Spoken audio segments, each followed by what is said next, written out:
Welcome back. Home builder sentiment jumping 7 points this morning. While still negative, it's moved 10 points higher in the past 2 months and is at its highest level since September. The move on the back of falling mortgage rates. The 30-year fixed rate is now at a 3-week low. That's leading to a more than 10% jump in mortgage demand week on week. Let's bring in Redfin's chief economist, Daryl Fairweather. Daryl, thanks for being here. So do you think that this moves the needle at all for homebuyer affordability? Any little improvement in rates does move the needle. It moves it for home buyers, for builders. Rates haven't come down all that much, though, compared to where they were a year ago. So I think we still need rates to fall more for home buyers and builders to feel confident again. So we teased this segment as saying that you believe that home buyers will finally catch a break this year.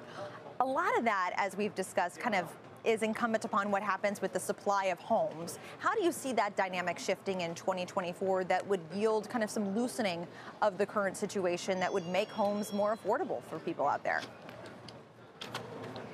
We're seeing some early signs that there will be more new listings this year compared to last year. And that means more options for home buyers, and that gives home buyers more negotiating power to get a lower price. And at the same time, rates have come down from where they were in the fall. So both those things combined mean that home buyers should have a slightly easier time this year compared to last year. But from a historical perspective, it's still not a great time to be a home buyer. What does it mean for housing prices overall if you're seeing more negotiations take place in these conversations for homes for sale? What does that mean for the values of homes that are already occupied?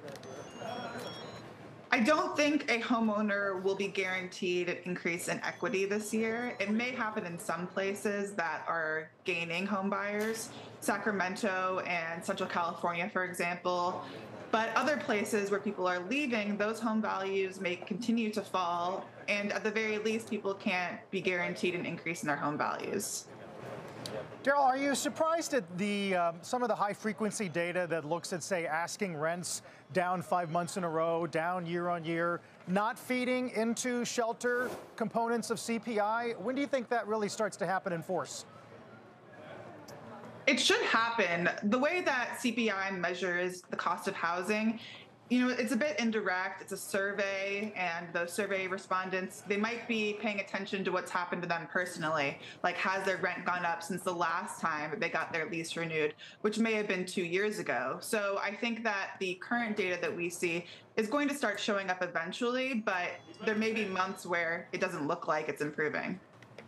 As you look at the mortgage lock-in rate, given the current dynamics of interest rates and the potential for a pivot, maybe in the second half of this year, depending on how things go, 89% of people with mortgages have an interest rate below 6%, and that's actually down from 93% in 2022.